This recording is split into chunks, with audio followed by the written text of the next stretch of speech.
This nice picture was taken on the way from Addis Ababa to Butajira. The question is how to encourage rural agribusiness and smallholder entrepreneurship through development organizations.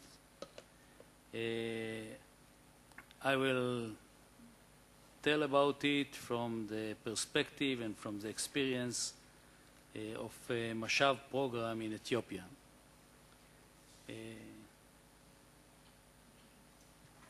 This. The agriculture sector is the largest in developing countries. Most of it are smallholders. A lot of efforts by organizations in promoting smallholders and the survival of the farmers and their progress. And in this regard, the encouraging of agribusiness is important.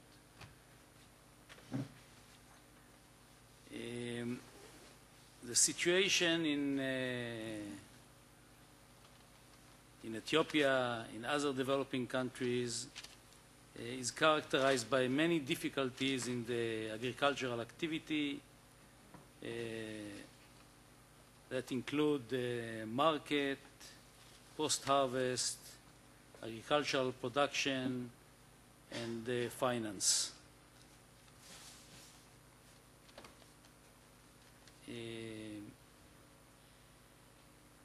Addressing all of these difficulties required integrated effort by all the players,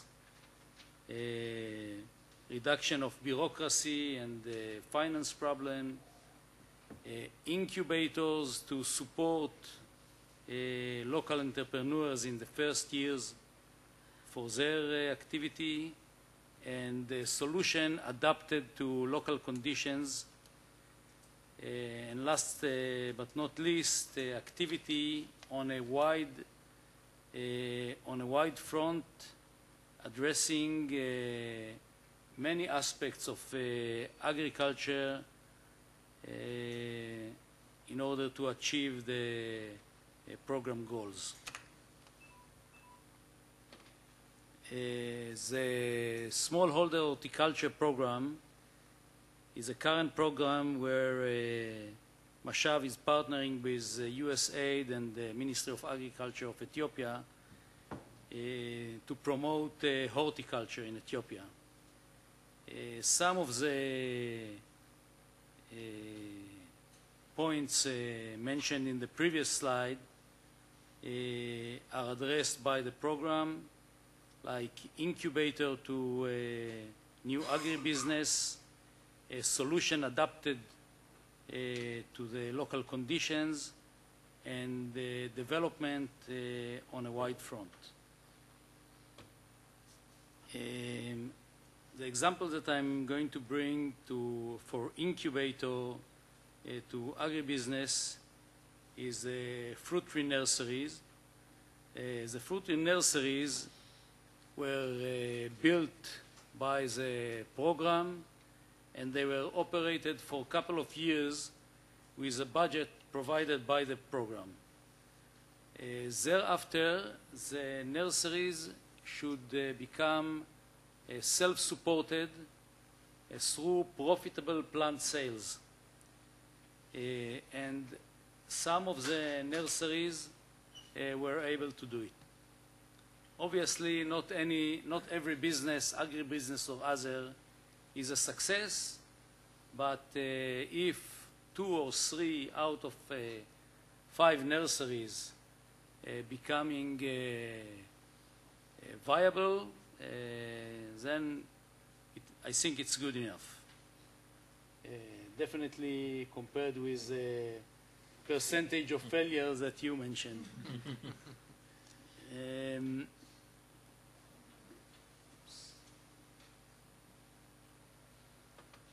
Okay, what is the lesson we can learn from this issue of nurseries with regard to sustainability. As you know, sustainability is a very popular buzzword in the development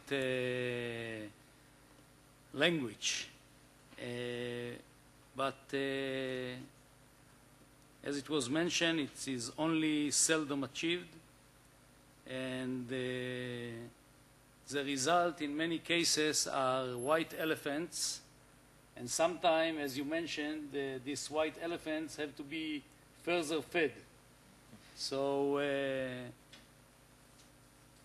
now there are several aspects of sustainability: the community, the environment, capacity building, but the most important component is the economy. And the activity of a program can continue after the program's phasing out only if it will produce income, it will continue to generate income that will support its survival.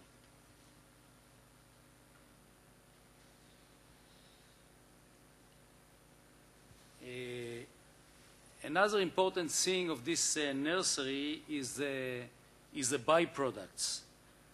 The nurseries provided smallholders with good varieties at significant amounts that allows them to open a little fruit production business and to increase yield, quality, and income. Now I'm going to talk about solutions that are adapted to local conditions. Some of the infrastructure for agricultural development are missing in rural areas of developing countries. And the developing organization should propose solutions that rely as much as possible on local resources and local materials, but without compromising the development goals. I'll bring some examples from the program activity. The current state of vegetable nurseries is what we see in the lower picture. It's a raised bed nursery with big waste of seeds, water and fertilizers, low adaptation rate when the plants are transplanted into the field, and subjection to soil-borne pest and disease. This problem can be solved, of course, they can be solved by large, modern nurseries that will cost hundreds of thousands of dollars or millions. But the solution that is adapted to local condition is the one that I invented. You can see it in the upper picture. And this is a mini nursery. It is built from local eucalyptus sticks and covered with insect-proof net and equipped with cell trays. And this solution doesn't require infrastructure or big investment. The advantages of a mini nursery over the raised bed nursery: it is detached from soil, protected from pests, with high rate of adaptation to the field, nearly 100%, big saving in water, seeds, and fertilizer. It is modular. You can add more units as per the needs, and it is affordable. The previous model that I've shown you, the one that is made from eucalyptus stick, cost only $20.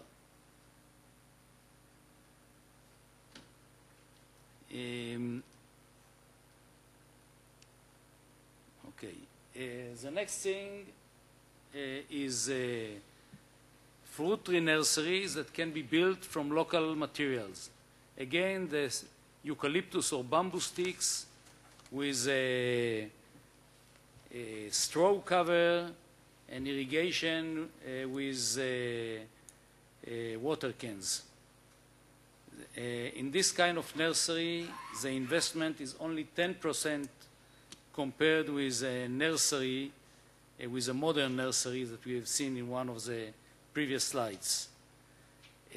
But we are not compromising on the quality that is majorly decided by the quality of soil, using of polybags that are, by the way, produced in Ethiopia, and the quality of grafting. The next thing is using the resources that smallholders have, this little area near the house, to grow fruits and vegetables. This will give additional income and a better diet. The integration of fruits and vegetables allow income from the vegetables until the fruit trees start to bear fruits. And these additional crops makes the smallholder less vulnerable to the failures of monoculture of field crops. Okay, I'll skip that one. About the development on a wide front. A small development program cannot address all the aspects, and it may fail because if we are producing many more fruits without taking care of the market in that region, we may just flood the existing market with fruits and not giving the expected benefit. So in order to achieve it, several small programs should collaborate to achieve that goal. The joint USAID MASHAV Ministry of Agriculture program started on fruit tree propagation, and then, based on the request of the partners, it started to cover also extension by intensive extension teams, and with that it covered additional aspect of agriculture production. But there are still aspects like marketing, like processing, that were covered to some extent by collaborating with other programs. Last thing is this olive tree, and in the past there were attempts to introduce European olives to Ethiopia that were failed because it was not grown in the right places, and after checking several altitudes, we have found the right altitudes, the right range of altitudes to grow olives in Ethiopia. This created a business opportunity for growers, for processing, and in very important areas in highland of above 2,500 meters, where there are not so many activities. So this is some optimistic closing to an area with a lot of pessimism. Thank you.